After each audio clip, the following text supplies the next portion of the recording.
Mesdames, Messieurs, bonjour. Bienvenue à Québec, Canada rural. Aujourd'hui, on va parler festival. On a tous dans nos localités des festivals qui ont lieu. Et évidemment, avec la COVID, ils ont connu leur lot de difficultés. On va se diriger du côté de la ville de Portneuf, dans la MRC du même nom, dans la MRC de Portneuf, où il y a le Festival de la banquise à chaque année. Ce festival a lieu la dernière fin de semaine du mois de février. Alors, tout dépendant du moment de la diffusion, ce festival a lieu bientôt ou il vient d'avoir lieu. Quand même intéressant, s'il vient d'avoir lieu, d'écouter de quelle façon on a décidé de se réorganiser cette année et de quelle façon on vous attend l'an prochain. L'entrevue est réalisée par mon collègue Denis Beaumont. Un petit détour pour aller à Portneuf, Pont-Rouge, Portneuf, c'est pas bien. 15-20 minutes, point est rendu, puis on va aller retrouver Mme Couture. Jeanne. Bonjour, Jeanne. Oui, bonjour. Alors donc, je rappellerai que vous êtes la coordonnatrice des festivités de ce Festival des glaces à Portneuf, qui est coupé en deux cette année. On s'entend bien là-dessus. Il n'y aura pas de course de canot, hein, Jeanne, c'est bien ça? Non, effectivement, il n'y a pas de course de canot officielle cette année en général là, au Québec, étant donné la situation sanitaire, évidemment.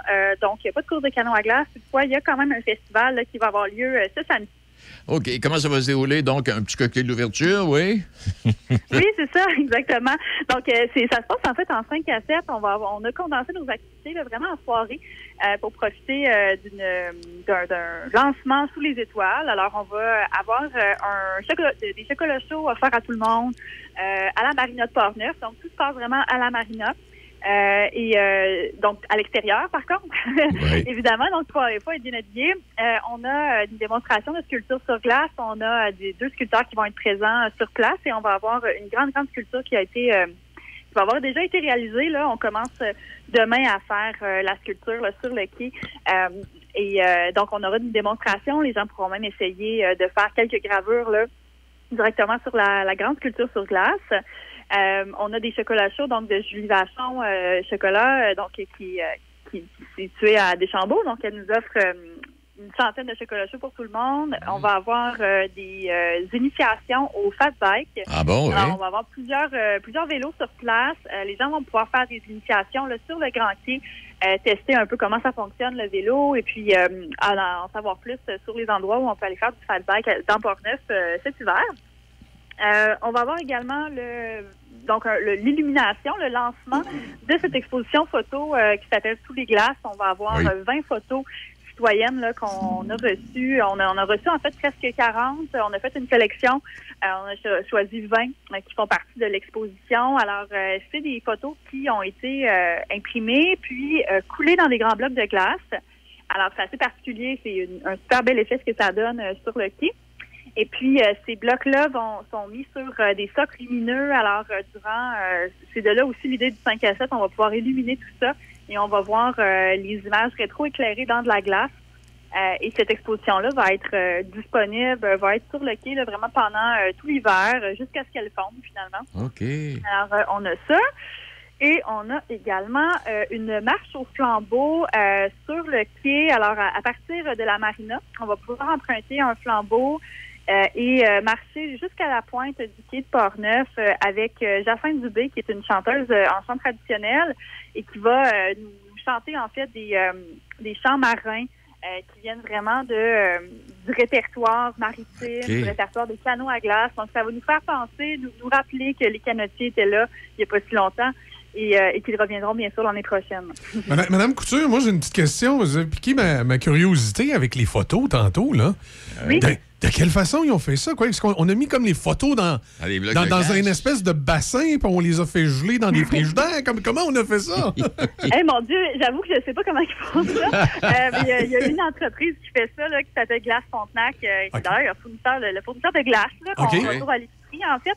Et c'est le seul fournisseur de la région, en fait, qui travaille spécifiquement pour les sculpteurs de glace. C'est eux qui fournissent aussi les glaces pour le château de Bologne-Carnaval, par exemple, pour toutes les barres de glace qu'on peut retrouver à l'hôtel de glace aussi. Donc, c'est un fournisseur vraiment spécialisé parce que ce qu'il faut savoir, c'est que ça prend de l'eau qui a un traitement spécial, en fait, pour pas qu'il y ait de bulles à l'intérieur. Donc, il y a quand même... on peut pas faire ça à la maison. Là. Je dirais, on peut, mais ce sera pas le même effet. Donc, c'est vraiment des glaces qui sont très, très translucides. Donc, on voit à travers. Puis, pour cet effet-là, il faut que notre eau ait un certain traitement, en fait. Puis, ensuite de ça, il insère Il insère les photos à l'intérieur. J'imagine que oui, ils font geler dans les grands congélateurs, je ne sais pas. Mais c'est vraiment une entreprise là, qui est spécialisée dans la région pour ça. Eh bien, c'est le fun. Puis cette année, compte tenu du fait qu'il n'y avait pas de course de canot comme tel, on a doublé, je pense. Hein? On a doublé le nombre de photos. Oui, c'est ça exactement. Ça nous a permis de faire autre chose, finalement, de doubler les photos. On voulait être certain de pouvoir présenter quelque chose, étant donné qu'on est vraiment dans... Tu sais, on savait pas trop là sur quel pied danser après les fêtes. Faut dire, là, beaucoup de choses étaient fermées, étaient annulées, tout ça. Puis c'était très difficile pour les promoteurs de se positionner. Ça fait qu'on a décidé d'ajouter des photographies. Ça, c'est quelque chose qu'on peut faire malgré un confinement, par exemple. Donc, on s'est assuré de bonifier des volets du projet qui était, on va dire, 100% confirmé, là, comme l'exposition de photos. Puis on est content parce que on a eu une très, très belle réponse des citoyens. On a eu, presque une quarantaine de photos, ce qui fait que, bon, si on en avait juste pris 10 comme habituellement, on en aurait refusé beaucoup. Oui. Et là, ben, on a même une adolescente aussi au secondaire là, qui participe à l'exposition, qui va à l'école secondaire de Saint-Raymond, qui est la plus jeune participante de notre concours de photos qui a gagné l'une des 20 places. Là. Ah, ben c'est bon. Et qu'est-ce que... J'avais une question en tête avec les photos. Ah oui, ben j'imagine que ces photos-là viennent d'un peu partout à travers le comté de la part de gens qui connaissent bien le quai de Port-Neuf, j'imagine. Oui, en fait, d'abord, il fallait résider dans le territoire de la MRC de Port-Neuf. Oui, et il y a une thématique aussi à cette exposition-là. Il fallait travailler autour du patrimoine maritime. Alors, c'est des photos, évidemment, qui parlent du fleuve, qui parlent des quais de Port-Neuf, de canots à glace aussi. Donc, on a plusieurs perspectives, je dirais, citoyennes autour du Saint-Laurent, du paysage qui est très beau, en fait, qu'on a dans Port-Neuf, au bord du fleuve. Alors, on a des images d'été, comme des images d'hiver, en fait, là, dans l'exposition. Parce que quand on parle du quai de Port-Neuf, c'est le quai c'est le quai du Saint-Laurent qui s'avance le plus dans le fleuve. Oui, c'est ça, c'est le plus long quai le plus long quai, c'est bien ça, oui. Oui, c'est ça, exactement. Non, c'est assez impressionnant. Puis avec la marche au flambeau, on va pouvoir se rendre jusqu'à la pointe du quai en groupe. Donc, ça va être super beau, justement. C'est rare qu'on ait l'occasion de prendre une marche, justement, à la Belle Étoile, dans le fleuve, pratiquement. Alors, ça va être une belle occasion de se rencontrer puis de vivre cette expérience-là ensemble. Parce que quand on y va de façon régulière, d'abord, l'été, il y a le fameux restaurant que les gens ont adopté. Les gens viennent de partout pour déguster. Et puis, les gens viennent de partout pour visiter le quai de Port-Neuf. Ça, il faut bien le dire, là, c'est pas rien que les gens de la région de Port-Neuf. Là. Ça vient de Québec, ça vient de Trois-Rivières, ça vient d'un peu partout, les gens qui s'arrêtent pour justement faire cette marche. Puis, mettons, comme l'année dernière, j'ai été chanceux, je m'en vais souper au resto. Il est passé un pétrolier puis un conteneur. Oui, c'est ça. Non, c'est vraiment beau, la vue. Puis... Ma soirée était complète. C'est ça. Puis l'hiver aussi, les bateaux passent. Donc, c'est super impressionnant avec la glace. Honnêtement, le son aussi de la glace au milieu du fleuve, ça va être un beau moment. Puis, souvent, on prend pas le temps de prendre des marches l'hiver comme ça dans ces lieux-là. Pourtant, c'est des endroits qui sont déneigés, qui sont éclairés, tout ça. Mais effectivement, de s'approprier le quai de Port-Neuf durant l'hiver, ça fait aussi partie d'une mission là, qu'on a au Festival La Banquise. Oui, puis si vous y allez, n'oubliez pas votre appareil photo, on ne sait jamais. C'est ça, appareil photo et habillez-vous chaudement. Habillez-vous. Là, Mme Couture, je présume, avec les mesures sanitaires, là, tranquillement, qui sont en train de tomber, tout ça, on va pouvoir avoir bon espoir pour l'édition de l'année prochaine d'avoir le retour des courses des canots à glace? Bien, c'est ce que tout le monde espère. Ça fait 2 ans là, déjà que ça a été annulé, puis les canotiers sont aussi très, très fébriles. Hein. Ils ont vraiment hâte de recommencer. Nous aussi, on a hâte de les recevoir. Fait que, oui, c'est certain que nous, pour 2023, on vise une édition là, comme avant, c'est-à-dire avec une course et avec un festival familial là, en journée le samedi. Peut-être, juste pour le bénéfice des gens qui, peut-être, nous écoutent, sont jamais venus au festival, quand il y a la course, puis après ça, on reviendra sur les activités, quand il y a la course, c'est du quai de Port-Neuf à Lobinière, l'autre côté, c'est ça? Oui, c'est ça. Absolument, oui. C'est même...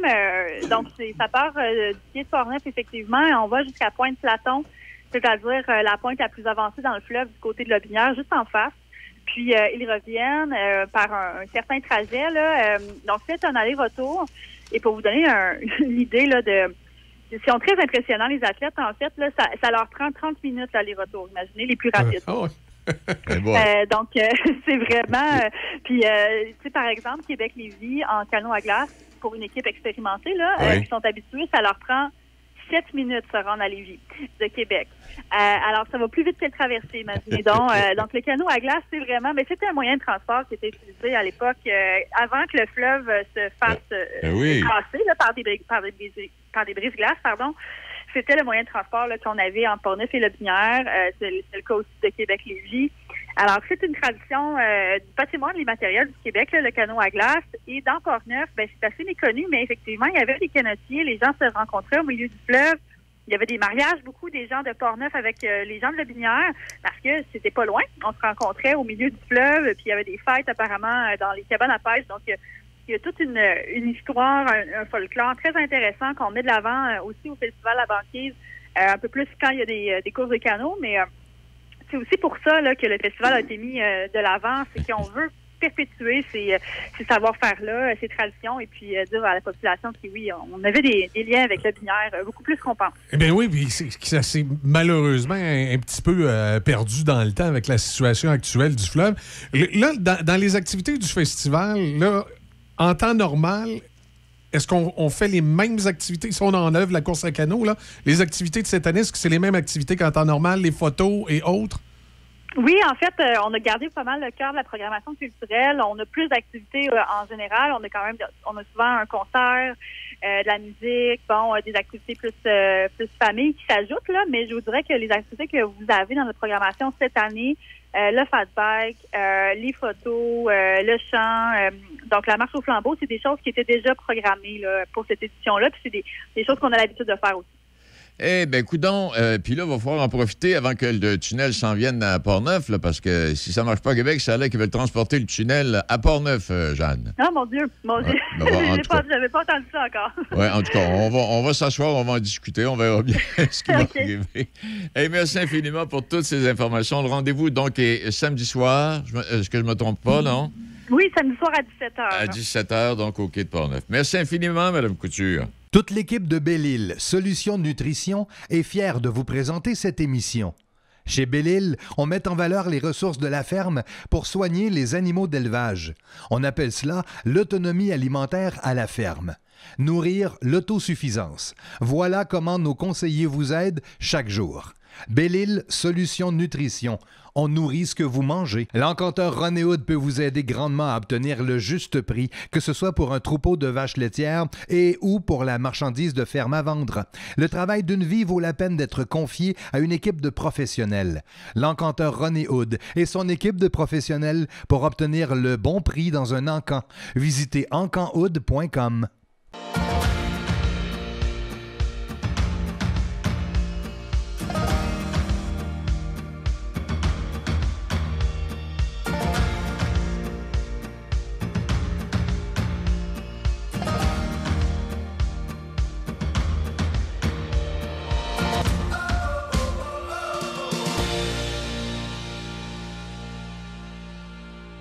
Vous connaissez peut-être la ville de Gagnonville.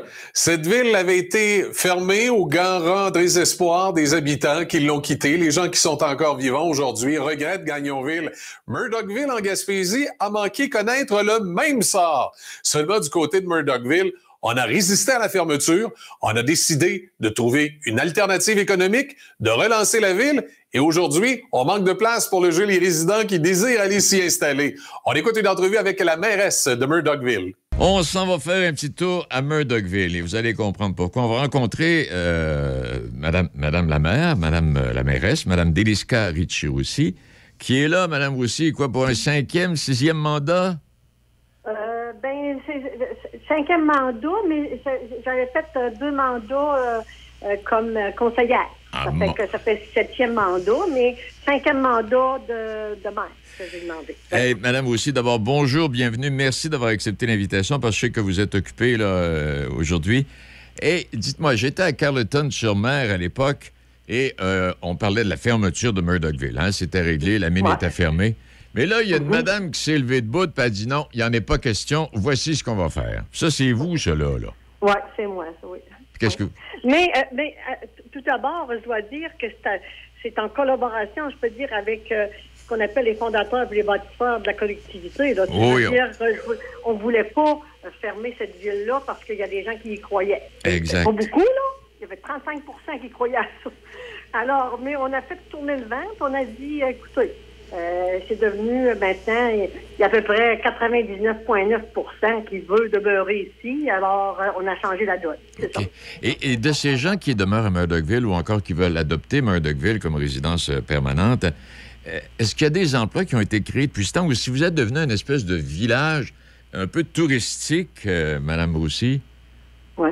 Non, mais nous autres, on était industriels, puis à un moment donné, c'est sûr que quand on a perdu l'industrie, on avait perdu pas mal de choses, parce que c'est quand même eux qui payaient près de 80 du budget de la ville. Alors, on avait été gâtés. Là, oui. Mais par contre, suite à ça, là, on a... C'est quand même le gouvernement de l'époque, qui était le gouvernement péquiste de M. Bernard Landry, qui a décidé, malgré les 2 référendums qui étaient très majoritaires pour fermer, il a dit non, on ferme pas. Ça fait que à ce moment-là, ils sont arrivés avec la Société d'assurance automobile du Québec, qui est un centre d'appel.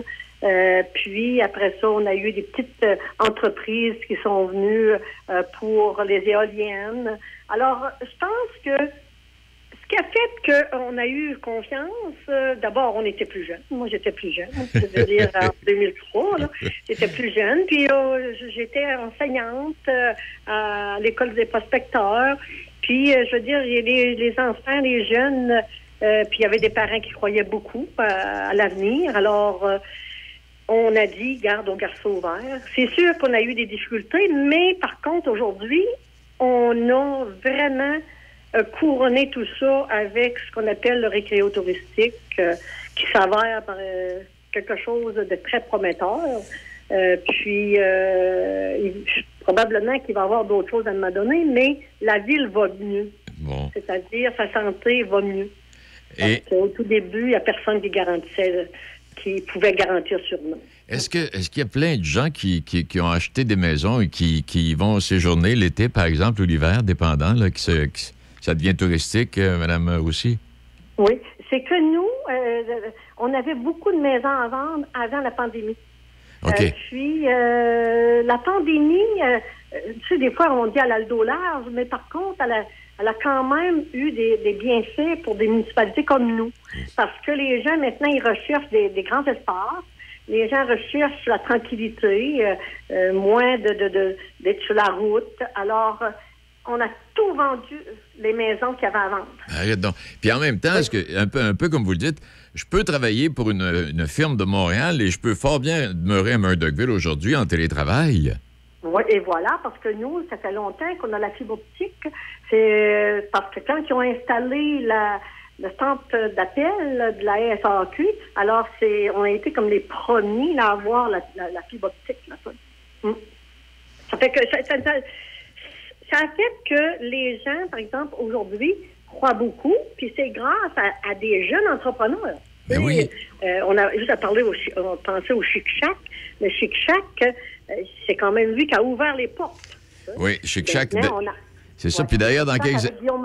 Oui, puis dans quelques instants, je vais rejoindre Félix Rioux, justement, de Chic Shack, là, qui va venir nous en parler. Parce que de la neige chez vous, là, c'est une fabrique naturelle. Ben oui. Et même, là, je suis quasiment prise dans ma maison parce que c'est tellement de neige sur ma galerie que, je veux dire, il faut que j'aille pelleter, là. Mais c'est vraiment ça, là. Nous autres, c'est notre, j'ai toujours dit, c'est notre or blanc. Mm-hmm. Je veux dire, c'est ça qui nous a fait revivre puis renaître. Puis vous avez aménagé, je vois, là, vous êtes devenu une entreprise récréo-touristique, que vous êtes donné un quartier général qui est l'église du village. Et à l'intérieur, c'est un restaurant-bar, c'est une salle de spectacle, c'est une boutique, c'est un service de location. Il y a tout là-dedans. Ah oui, c'est beau. Puis ça, c'est grâce, comme je vous ai dit, au Chic Shack, dont le promoteur est Guillaume Molaison. Puis il y en a d'autres aussi. Il y a le couloir qui fait, par exemple, beaucoup de travail là, pour le ski hors-piste. C'est un must ici par le ski hors-piste parce que la neige, comme on vous dit, c'est l'or blanc. Là. Il y en a tellement de la neige que... on va en avoir jusqu'au mois d'avril. Oui.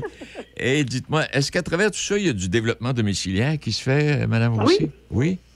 mais nous autres, ce qu'on veut, c'est par exemple, de construire des blocs appartements parce qu'il n'y a plus de place pour les gens qui veulent venir habiter ici, puis habiter dans des appartements. Alors, il n'y a plus de place. Toutes les maisons sont vendues. Il y a des terrains qui se vendent actuellement pour la construction. C'est un beau problème. C'est un beau problème. Et quand vous dites, oui, puis en fait, comme on le voyait dans les statistiques, la Gaspésie, vous en faites partie, et l'endroit que les gens choisissent pour se retirer. Ouais. C'est ça. Parce que c'est de la quiétude, hein. Je veux dire, c'est vraiment facile. Puis ensuite de ça, les gens sont recevants. Puis les gens qui arrivent, là, ils sont prêts à s'investir. C'est correct de même. Il y a de la jeunesse, beaucoup de jeunesse. Mm-hmm. Des jeunes personnes professionnelles qui viennent ici, puis ils adorent ça. C'est ça. Puis comme je vous mentionnais tantôt, parce que j'ai été 20 ans à Carleton-sur-Mer, et puis quand je placote avec les gens de chez nous, ici, la région de Québec, aujourd'hui, je leur dis toujours, en Gaspésie, oubliez ça, là, on manque de rien. Non. Hein? On manque de rien en Gaspésie. Non, c'est vrai qu'on manque de rien. Puis ensuite de ça, on est plus zen parce qu'on est moins sur les nerfs, parce qu'il n'y a pas de trafic. C'est bon, mais... Ah oui, c'est ça, oui. Hey, est bien heureux. Oui, je voulais vous parler ce midi, là, pour vous féliciter de ce que vous avez fait au fil de toutes ces années-là. Et c'est grâce à vous si Murdochville existe encore et si on a autant de plaisir à s'y retrouver, que ce soit en été ou particulièrement en hiver. Madame Deliska Ritchie-Roussy, félicitations à vous, là. Puis je pense je vous remercie, mon cher monsieur. Puis en tout cas, c'est toujours un plaisir de parler avec des journalistes là, qui sont très... comment je dirais bien, là, des gens qui sont réceptifs à notre bonne humeur. Vous êtes un exemple à suivre, ma chère madame. Merci infiniment de ces quelques instants que vous nous avez accordés. Je vous remercie beaucoup. C'est à vous que je remercie. Au revoir. OK, bye-bye. Bye. Et comme je le mentionnais, il y a Mme Deliska Ritchie-Roussy. Ça fait un bout, elle-là. Là.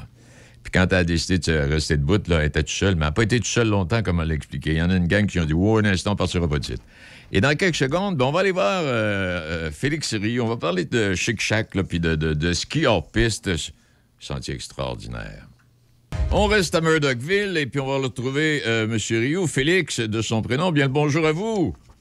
Bonjour. Hey, Félix, dites-moi, je parlais avec Mme Deliska, votre mairesse, il y a quelques instants, parce que vous êtes en plein cœur de la Gaspésie, vous, là. Vous êtes en pleine forêt entre fleuve et Baie-des-Chaleurs. Ben oui, on est vraiment au centre, puis on est très bien situé en altitude pour toujours avoir de la belle neige. Oui, puis j'allais vous demander, de la pluie chez vous, là, l'hiver, Félix, il n'y en a pas? Ben, ça peut arriver, mais on n'a pas vraiment eu cette année. Là, on a eu quelques petites gouttelettes à un moment donné, mais ça vire vite à de la neige. À de la neige. Vous êtes bien fourni en neige cet hiver, Félix? Oui, on vient de recevoir un bon 40 cm depuis 48 heures. On a eu une coupe, nous autres.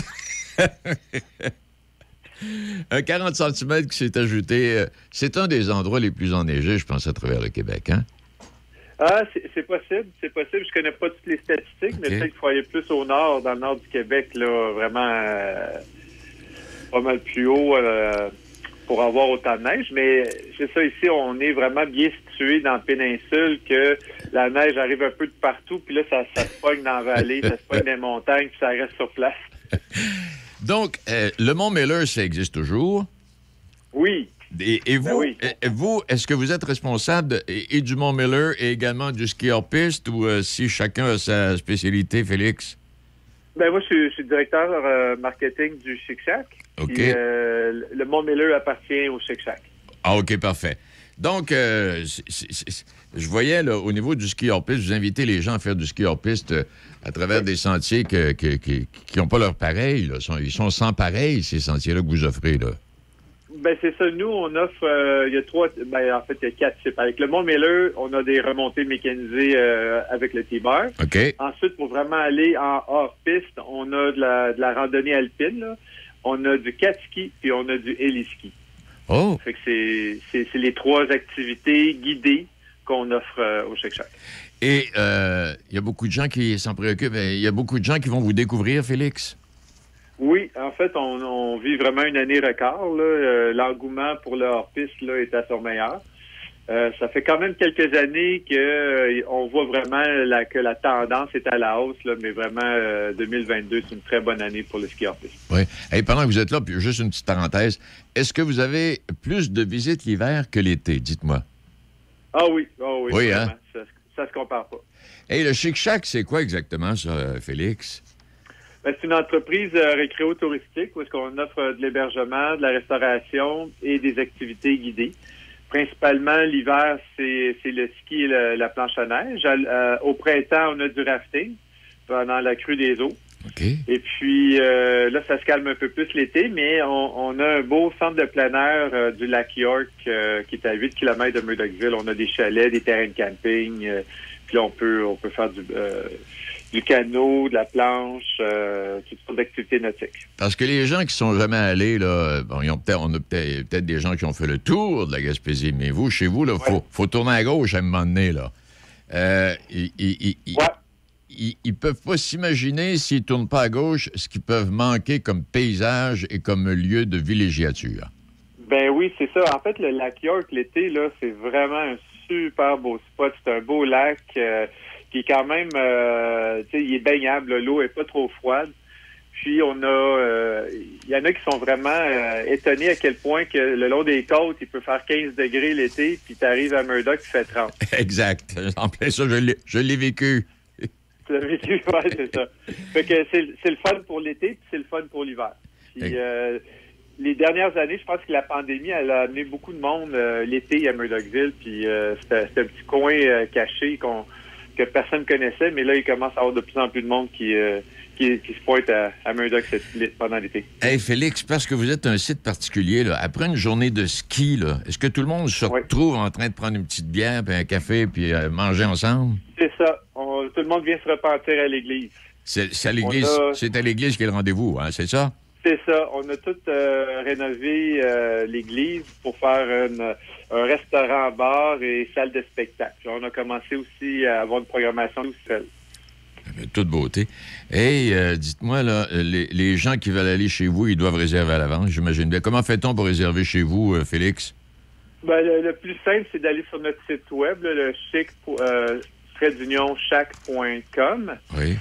Puis après ça, on a toutes les informations sur notre site. C'est vraiment le plus simple, c'est de nous contacter soit par courriel ou nous appeler. Hey, dites-moi, je voyais dans une documentation, là, est-ce qu'il existe encore là, le petit bâtiment à côté de l'église là, qui a servi à Lake Placide? Ah oui, le motel. On a baptisé le motel l'Olympique. Oui. Fait que ça, ça aussi, c'est en train de vivre une rénovation complète. Ça devrait être prêt dans quelques semaines, un mois. On attend encore certains matériaux. Là. La COVID fait que ça retarde souvent des projets. Mais ça va être de toute beauté. En fait, c'est ça, c'est des anciennes maisons roulottes qui avaient été utilisées pour l'hébergement des athlètes des Olympiques en 80. Ah, bon, Lucien. Puis là, si on se fait, madame... Oui?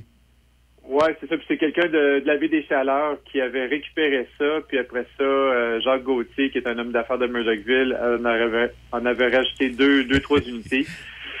Puis il y avait eu un motel pendant quelques années qui a fermé. Puis nous, on a repris ça l'hiver dernier. Oui, quand vous dites ça, un motel qui avait fermé, si j'y vais, là, je peux avoir une chambre de motel ou une chambre, Félix? C'est possible, oui? Ah, ça dépend quand. Là, on est pas mal complet pour les 2 prochaines semaines. Là, les semaines de relâche qui s'en viennent, là, il reste très peu de place. Mais après ça, oui, sans problème. On a 2 auberges, on a le motel, on a des maisons privées. Fait qu'on a beaucoup d'hébergements. Et puis un site extraordinaire. Hey Félix, je te dis merci infiniment pour ces quelques instants. Continuez. Et puis là, comme le disait Mme la mairesse, on construit des appartements, là, ça va grossir encore. Alors, ça va faire que se développer davantage. Bon, merci à vous. Hey, fait plaisir, M. Rioux. Fait plaisir. Et j'espère qu'on pourrait se rencontrer un moment donné. Ben oui, faites-moi signe quand vous êtes de passage. OK, merci beaucoup. C'était le gestionnaire, évidemment, des Chic Shack, tout près de Murdochville. Mon nom est Michel Cloutier. Merci d'avoir été là à votre émission Québec-Canada rural.